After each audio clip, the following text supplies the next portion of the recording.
Before we dive into today's episode, I wanted to let you know that you can follow Chat Sematary on Instagram and Twitter at Chat Sematary. There are links to those in the show notes. You can also support the show on Patreon, where I will be releasing bonus content for this show and my other podcasts, Welcome to Geekdom. You can support for as little as $1 a month to get access to all of that content. You can also rate and review the show on Apple Podcasts or Podchaser. Both are extremely helpful for the show. And now let's dive into today's episode. Hey everyone, Chat Sematary is back. I'm your host, Deanna Chapman, and today I am joined by Mike Vlaznik, and we are talking all about Billy Summers. This is, at the time of us recording this anyway, Stephen King's latest novel, and it focuses on a hitman, which is a little different for King. But Mike, how are you doing today? I'm doing well. I'm really excited to be here. This is I've checked all the boxes with you. I've done movie, we did comic book, and now finally I'm actually doing a King novel. Yeah, I think you are probably glad to miss out on some of the TV conversations. And I did miss TV. That's true. that Yeah. is understandable, though, and there's definitely more comic book content to come for anyone listening to this. I am going to basically be focusing on Patreon content for the next few months, which will already be out by the time you're listening to this. So I don't know why I'm saying this in this way, but there's lots of Patreon content available now. So if you want to support the podcast, there's a link in the show notes to do that. But Mike, we're going to dive right in and talk about Billy Summers. Here's your spoiler warning. Let's do it. Of course, Billy is the titular character here. Billy or David Lockridge or Dalton Smith. He's a man of many names, but not as many as Roland Flagg, so it's a little easier to keep track of, thankfully. That's true. And you have a few other characters who play larger roles. You have Nick Majarian. I'm not even sure if I'm pronouncing that correctly, and it's hard when you only read names. But you also have Patrick and Roger Clark, who are wealthy people. Wealthy white guys. Yeah. You have Joel Allen, who is Billy's target because, as we said, he's a hitman. You have Bucky, Frank, Marge, and, you just sort of have this fairly contained story. Yes, there are plenty of other characters throughout this, but you really focus on Billy's story and everything that he's doing. And a lot of the people he meets end up being, I don't want to say they're inconsequential, but they're not important to what's happening. They're more so important to Billy's cover. Yeah, like the entire first half of the book, which features a lot of people, is pretty inconsequential and insignificant. All the people he meets when he's living in that neighborhood, I don't even remember their names because as soon as you hit the 40% way through the book, they don't ever appear again. Yeah, which is one of those things where he has to blend in, but he also has to not blend in too much. And he kind of falls into a trap because he's playing with the neighborhood kids. He is smoking them at Monopoly. Yeah, there's this whole subplot of him playing Monopoly with all the neighborhood kids. And I was like, okay, I can't wait to see how King turns Monopoly skills into some relevant plot point. But then he didn't. It has nothing to, he just kicks all these kids' asses at Monopoly. And it's kind of funny, and he develops these sweet little relationships with these kids and stuff, but it ultimately means absolutely nothing to the book. Yeah, you also have his contingency plan where he is going by the name of Dalton Smith, and he is getting not necessarily buddy with the neighbors, but he's going over and watering their plants and things like this.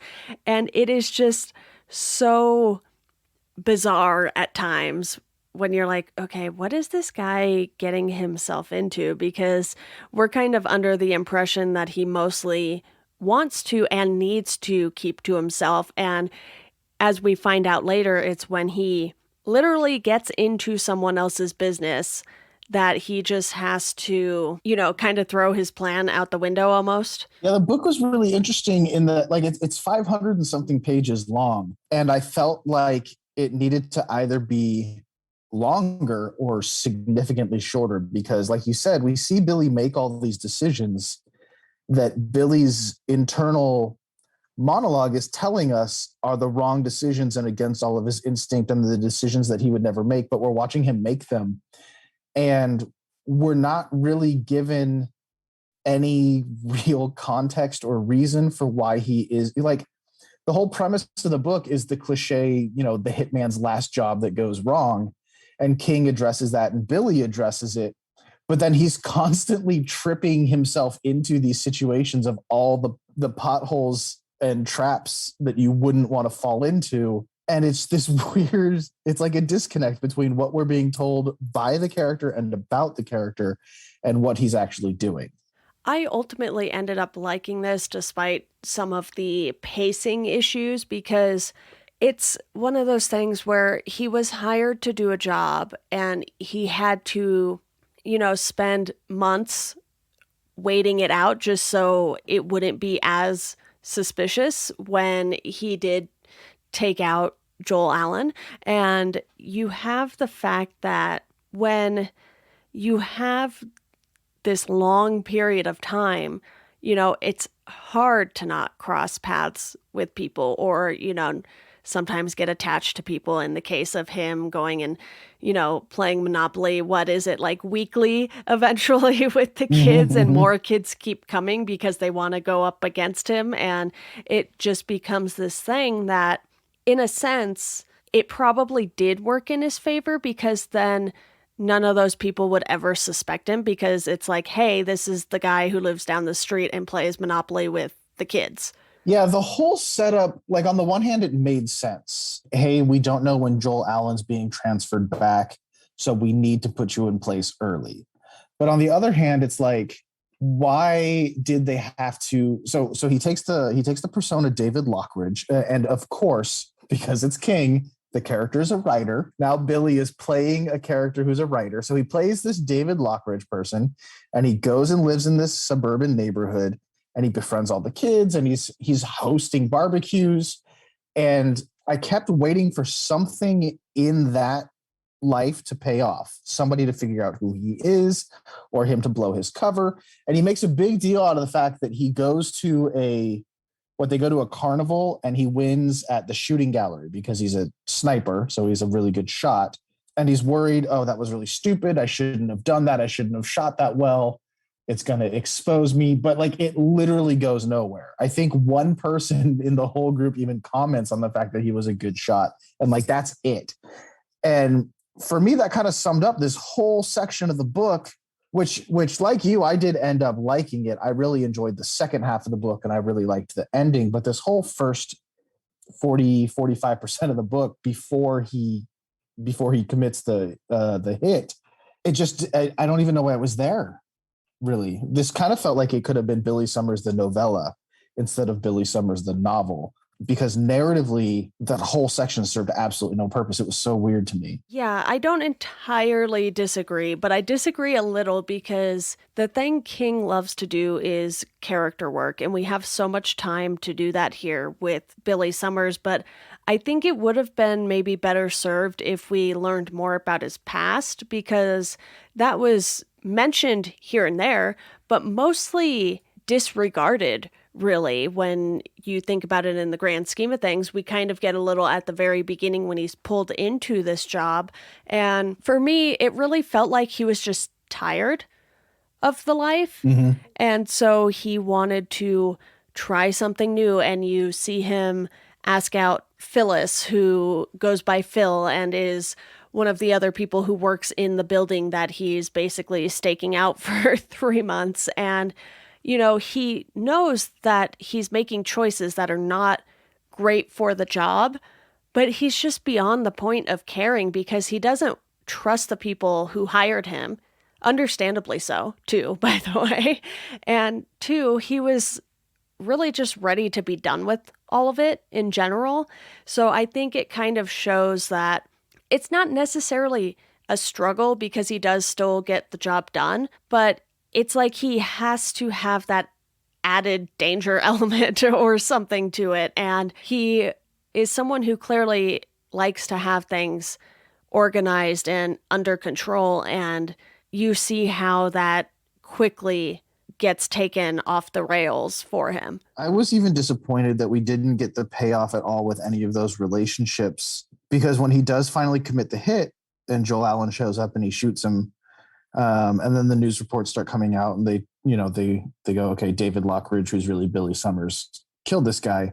When they're going to interview all of his neighbors and everything, he turns the TV off because he doesn't want to see the hurt and pain he's caused these people. But me as a reader, like, that's where I would have gotten emotional payoff from the first half of the book, and I don't get it because Billy didn't want it. That was really frustrating to me. Like, just that, if I had just been able to see, I mean, we get what I think the mother of the kids, I think, says something, but even what she says is just justifying Billy, because she goes, well, he killed a killer, so who cares?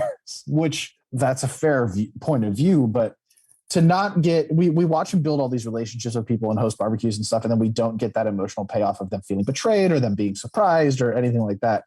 And it just kind of felt, I don't want to say lazy, but it's like by the time King got to that part, he was done writing about that part of the book and kind of just like moved on. Yeah, that's fair. I did like that Mrs. Ackerman was kind of like, oh, he's Dexter. Okay, cool.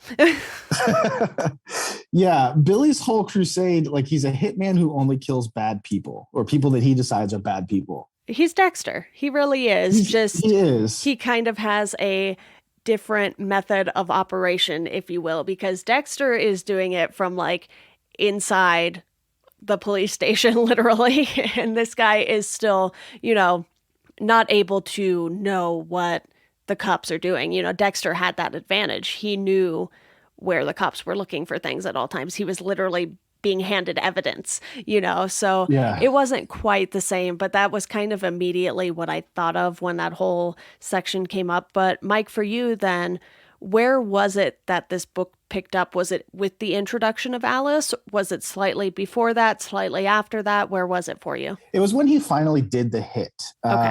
Because there was a good bit of buildup to, because Billy's starting to get kind of suspicious. He doesn't trust Nick, who's arranged the job. He doesn't trust Ken Hoff, who he's figured out is going to be the patsy for the job and owns the building that he's camped up in and stuff. So when he gets close to the hit, why are there different diversions? Why are people planning his escape for him when he's supposed to be an escape artist and all that?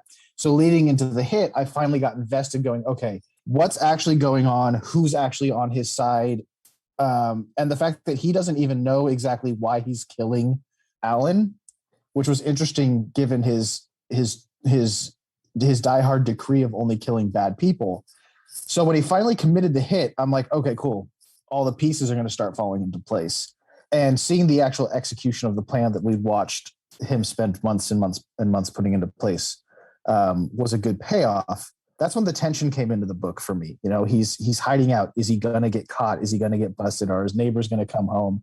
Yeah. And then once he picks up Alice, I did like, that was the one part where he outwardly vocalizes like, well, this is a really fucking stupid thing to do, but I have to go do it anyway. And he saves her life. And of course it's the right thing to do. And then, yeah, their whole first interaction and everything, what's she going to do? Is she going to trust him? I didn't know that they were going to end up being, like that she was going to be a character for the rest of the book. I was really interested to see where that was going to go. So the back half of the book really picked up for me and I was really invested in it. And, it maybe took me a week to get through the first half and it took me like 2 days to get through the rest of it. Those two things are the biggest turning points in the book because it allows for a step up in the action. So he has, the hit day, and we know already that he has this whole contingency plan, and he, is going to basically run down the street looking like some other guy in the building. Yeah. With I thought that was clever. Parachute pants. And yeah, I did think that was clever too. And I know you had mentioned having some issues with some of the language in this book, which seems to be a fairly common thing with certain King characters still. And it is frustrating at times. Sometimes you understand it because you're like, okay, yes, this is the character we're supposed to hate, but it never feels like we're supposed to hate Billy despite him being a hitman.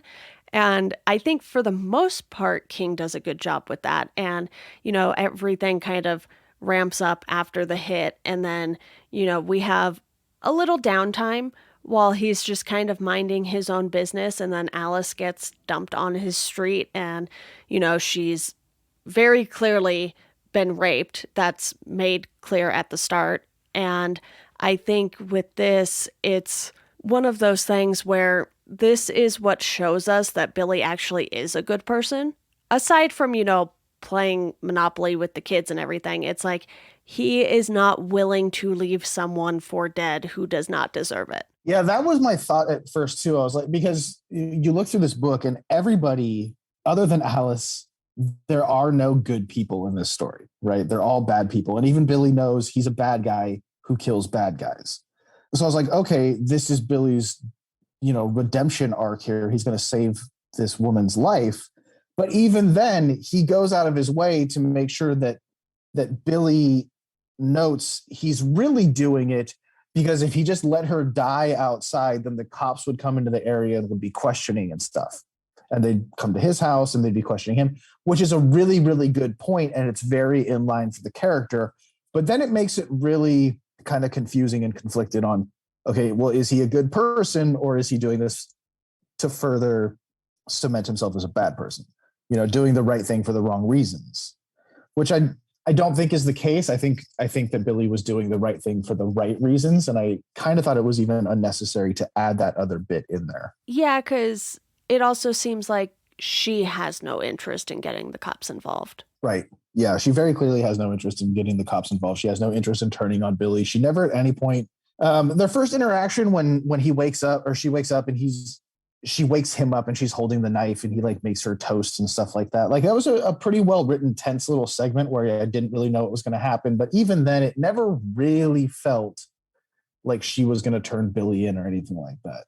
Right. And I think because he saved her and eventually gets her to believe that he's not the one that did anything to her. And, we've never been given that impression before that point in time that Billy is the kind of guy who would do something like that, despite the fact that he kills people, because those are two very, very different crimes, usually committed by quite different people as well. Not all the time. Sometimes it's both in some instances, unfortunately. But with Billy, he treats everything as a job.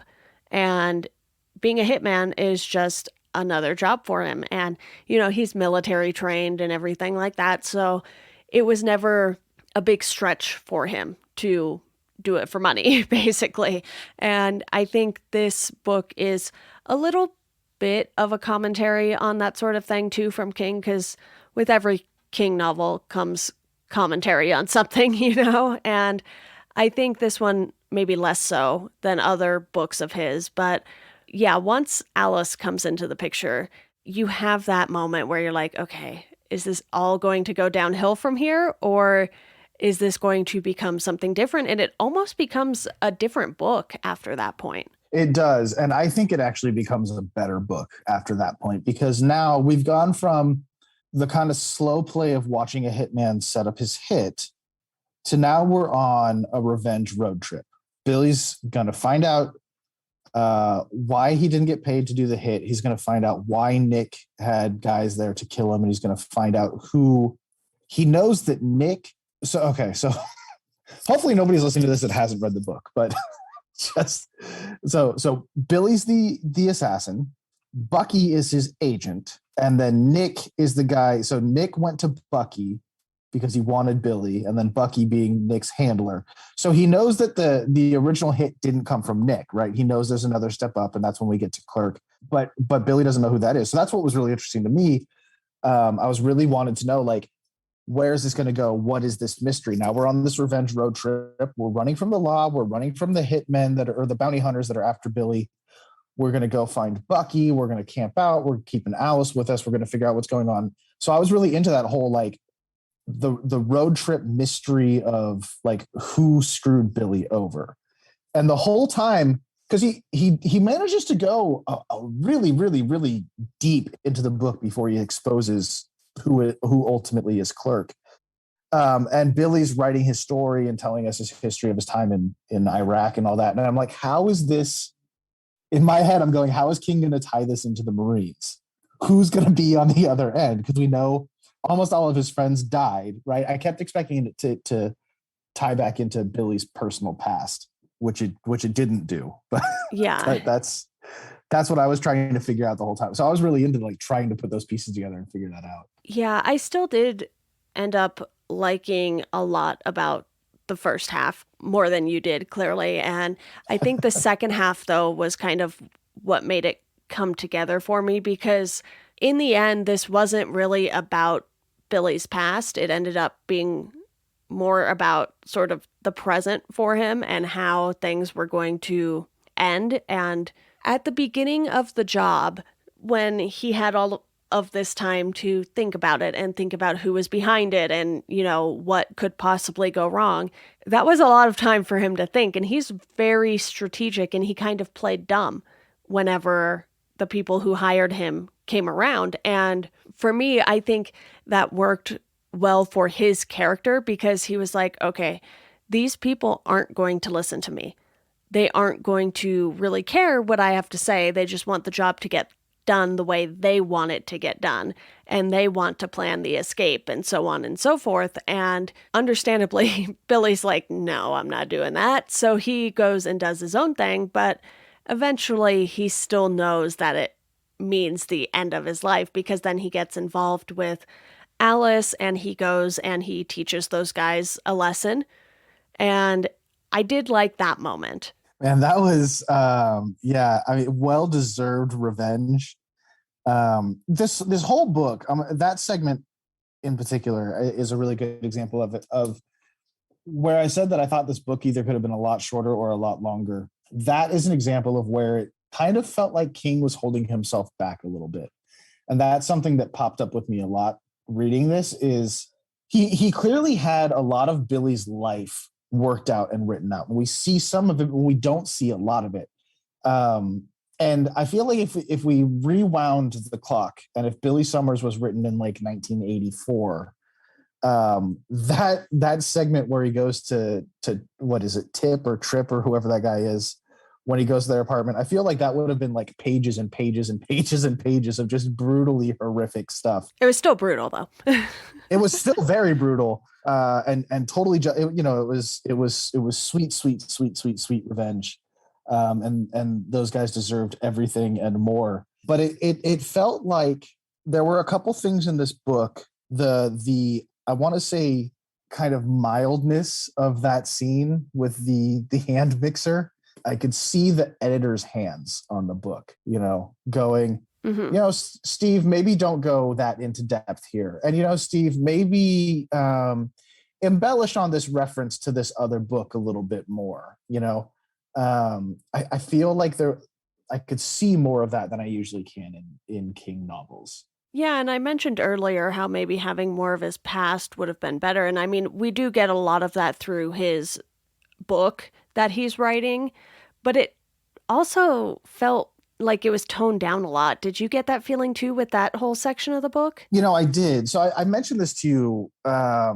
So Billy was a Marine in the second Iraq War. His whole past is based around Operation Phantom Fury, which was an absolute horrible month in the city of Fallujah for the U.S. Army and the Marines in late 2004. Billy and I are exactly the same age. I know people like Billy. I had, people that I went to school with, that I graduated with, that joined the Marines after, this is the immediate after post 9/11, the war on terror. I have guys that were in the Marines in the same places and same times that Billy was. And where I wanted this book to be longer was I wanted to see, I don't need to read more about the war on Iraq because I lived through that time period. I'm aware of it. I wanted to see more of Billy. We got a very small snippet of the early part of his life. And then we see him in Fallujah, and then that's the end of his past. Now, fast forward to from 15 years later, from 2004 to 2019, we don't get the evolution of the character from. We don't get the hitman past, basically. Right. We don't get talented Marine sniper turns highly skilled professional hitman. We don't see that jump. Yeah, and I think that's more of what I wanted because obviously everything that happened in the war shaped him in some way. And, it's a pretty big gap there, like you were saying. So I do think that is something that maybe could have made that beginning half, 40%, a little more interesting. But I do like when him and Alice go to meet up with Bucky, and there's this uncertainty because for a while he's kind of like, okay, I don't really know what to expect because briefly he's out of touch with Bucky. Bucky kind of goes dark, and he's a character I really ended up liking too. So they go to Colorado, and this is kind of where we get our tie to the greater Stephen King universe, if you will, because Bucky's place basically overlooks where the Overlook used to be. I did not do that on purpose, but here we are. And I think just having that there and having Alice sort of be a little intrigued by it, and you have just a quick mention of it. And I don't need every tie to the greater Stephen King universe to be this big grand thing. He's gone to Colorado numerous times. So, going back to Sidewinder and stuff, that's just kind of a nice little nod that King really likes this area. Right. Having them go for the walk and Bucky being like, yeah, there was this hotel that burned down over there. Some people think it was haunted. Like, that was enough for me. And I texted you, I was like, oh my God, there was this, the Shining reference. And then get to the next page and it's like the Overlook Hotel, the Overlook Hotel, the Overlook Hotel. Here's a painting of haunted hedge animals. And every time Billy looks at it, it's different and it's changing. And he takes it off the wall and it goes back on the wall. He turns it around and it's like, that's where I feel like I can see the editor there going, no. Reference The Shining more, right? Because The Shining's really popular. When just going, the Overlook Hotel burned down on that hill over there. That's cool. Moving on. That was enough for me, just knowing, okay, that establishes where this book is for me. Plus, the Hedges photo kind of just gets left open-ended because Bucky's like, I don't know, it was already there. Right. That was the other thing, too. It's like, you've got this haunted picture where the hedge animals keep moving around every time Billy looks at it. And it's not a supernatural book. There's no supernatural elements in the book, and the book doesn't need any supernatural elements. I didn't need Alice to be a fire starter or a Carrie White or anything like that. So the injection of that painting, which also was kind of Rosemary also. Yes. It felt so weird and so forced and so out of place because it never comes up again and it has nothing to do with anything. And it's not a supernatural book. So it just was weird, Yeah, he went to that in-between ground where you're like, okay, this was more than we needed, but also if you were going to put this in, you might as well go all the way with it. Right, which kind of that sums up a lot of, I'll keep coming back to it, but how the book should have been longer. This book was it's like Stephen King sat me down and went, I'm going to teach you how to make a cake.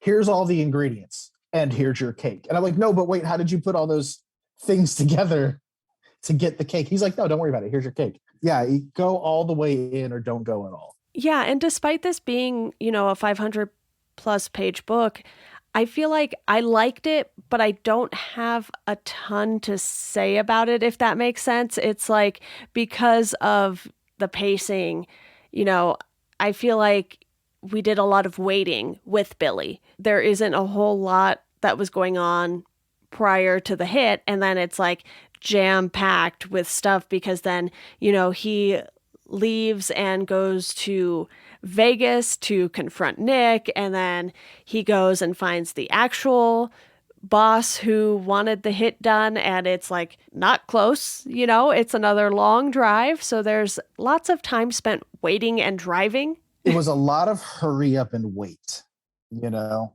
it's I think he just wanted to write.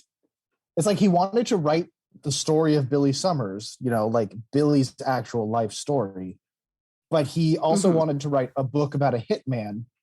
So he's just like, fuck it, I'll just put the two of them together. And we never really got enough of either. So it's like he gets to the suburban place and waits. And then he kills Joel Allen and then he waits. And then he rescues Alice and then they wait. And then they find Bucky and then they wait. And then he goes to Vegas and then they wait. And then they drive to New Jersey and then they wait. And it's like, okay, why? Okay, fine. But like, let's do some stuff. It's like, yeah, like I don't have a lot to say about it either because it was good. I ended up liking it and it was fairly well written. But it was also very cliche and very formulaic and very easy to see where it was going and what was going to happen. I liked the ending and I was emotionally impacted by the ending. And I think it's definitely one of King's better endings in a long time. But it also was a very obvious ending. It's funny because it reminded me of the Castle Rock season 2 ending. I haven't seen Castle Rock season 2. Okay, well, I don't want to spoil it too much, but in the sense that the main character kind of changes the ending in her head. Yeah. So we have that whole thing here where we think Billy is the one writing the end of his story, and it turns out that was not the case. And then, Alice meets back up with Bucky after Billy has died because he goes to confront this guy and then, like someone's mom comes and shoots him. And I was just like, wow. Yeah. That is dedication because she went across the country to find this man. And it takes him by surprise because it's something he could not foresee because most people probably wouldn't make that trek across the country to shoot someone who they know is a hitman, So it was just kind of like that last minute surprise. And I thought it worked really well. I thought it did too. I thought the whole bait and switch. So if anybody's still listening who hasn't read the book, you get intermittent sections and chapters that are written by Billy. They're Billy's story that he is writing. So they find out that the guy at the top of the ladder is this guy Clerk who owns what is essentially a stand-in for Fox Media. And he's essentially a stand-in for Harvey Weinstein, Rupert Murdoch. Again, that commentary from King comes into play quite a bit at the end. Also, at the very, very beginning of the book, the first time WWE is mentioned, it's given no context at all. It's just said like it's this thing in the world. I 100% thought Stephen King was for some reason just name dropping World Wrestling Entertainment. Same. Because he says it 2 or 3 times before he actually says that it's worldwide entertainment. So they go to kill Clerk, and when that chapter starts, now it's Billy writing. And I was like, oh, that's really interesting. We're going to see the end of this book written by Billy from Billy's perspective. That switch got me because I was like, well, Billy's going to die. And then I was like, oh, but Billy's writing this now.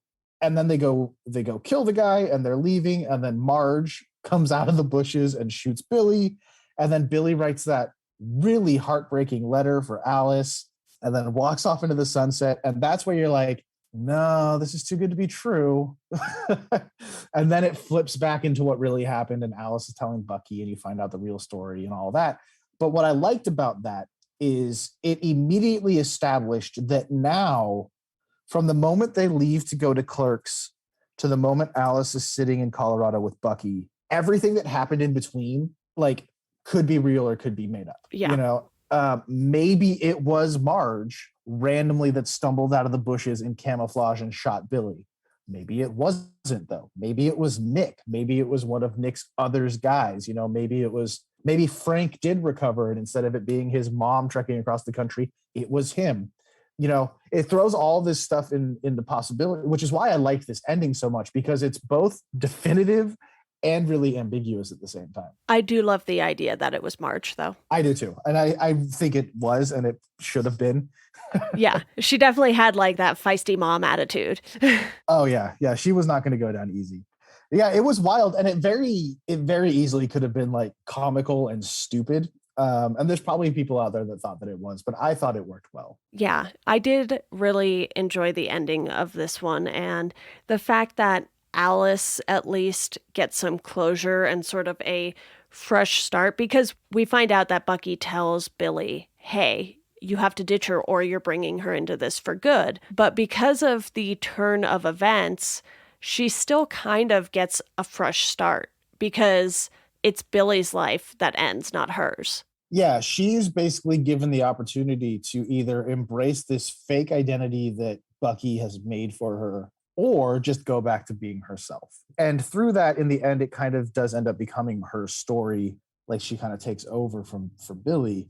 And it is kind of satisfying, you know, it's a downer ending, but also it's kind of a best case scenario ending as well. And in that, there is some hope. And I think that that's what she says. I think she says that Billy gave her hope and Billy saved her life and all of that. And I don't know that I need a novel, but if in a short story collection she popped back up, you know, with maybe like 50 pages of what her life ended up being like afterwards, I'd be happy to read that. Yeah, it's almost like that's the epilogue King could have added if he really wanted to, but for once he decided not to, kind of. And I think if you don't have anything else really to say about this, we can dive into ratings. Yeah, let's get into it. So when I finished this, because I think I was sort of on a high from that ending, I gave this a 4 out of 5 on Goodreads. I'm probably leaning more towards a 3.5 though, but you can't do half stars on Goodreads anyway, which is probably my biggest complaint about the app. But that's a different conversation for a different day. But yeah, I'm in sort of that 3.5, 4 range because it does have some flaws. Like I said, I did like the beginning parts a little more than you did, it sounds like. But where do you stand with this one, Mike? I gave it a 3 on the oft mentioned Goodreads. I thought that the back half of the book and the ending was good enough and strong enough that for me it made up for the front half of the book, which is saying something because like none of it's poorly written. It's just so slow, and it just goes nowhere, which was a huge bummer for me. So I give it a 3 out of 5. I know that a lot of people are really, really, really liking it, and I would recommend it. Definitely, it's far and away not traditional Stephen King, though. Yeah, I think he's been experimenting a lot more in recent years because you have certain books of his that are just quite different. You know, he really started to dive into crime when, not only when he did the hard case crime books, but really with the Bill Hodges trilogy, that sort of felt like, hey, we're going to dive into crime. Those do sometimes have supernatural elements to them. Same with The Outsider, another supernatural crime novel there. But he still seems to be trying to push himself, which is something I enjoy because I don't want another Cujo from him, for instance. Yeah, I think it's nice. He's doing that thing that I think some artists across all sorts of mediums do, where he's gotten rich and famous. You know, he has his fans. Now he can do whatever he wants to do. And it's interesting. There won't be a time that a Stephen King book will come out and I won't buy it and want to read it. You know, no matter what, Stephen King could put. Well, I could say he could put out a picture book, but he's done that. He's written picture books and pop up books and crime stories and horror stories and comics, you name it, he's done it. Yeah, I mean, you look at even go all the way back to the Shawshank Redemption. How many people don't know that that's a Stephen King story? So I think it's really cool that he's continuing to experiment. And God, the guy's what? He's 73 years old. That sounds about right. First of all, I don't think he's slowing down at all. I'll bet there's a book out before this episode airs. Not quite, but close. It'll be like a month after this comes out. Yeah, I can't wait to see where he goes from this. So my incredibly long-winded rating, I give it a 3 out of 5. I ended up liking it a lot. I thought the ending was fantastic. Yeah, I agree with that. And, your mileage will probably vary with the first 40 to 50% of the book, as it did for myself and Mike here. But, if you listened all the way through and haven't read it, we did spoil mostly the ending, but there's still a lot of good stuff in there, like Billy's interactions with Nick and just some of the ways that he interacted with other people in the office building that we didn't really touch on. And I think Billy is a very interesting character, as are Alice and Bucky. So, I did like the character work that we did end up with by the end of the book quite a bit. Yeah, definitely. Even if you haven't read it, you listen to this podcast, it's still worth reading because, like I said, it is a really formulaic story. So you're going to figure out where the plot is going. And it's not a book that you're reading for a plot. It's a book that you're reading for the characters. Absolutely. Well, Mike, thank you so much for joining me to talk about this one. We tried to keep it a little shorter here, so hopefully, this will either incentivize you to check out the book if you haven't, or, if you did, let us know on Twitter or something if you agree what your thoughts are on the book. Absolutely. Thanks for having me. I'm really happy to talk about it.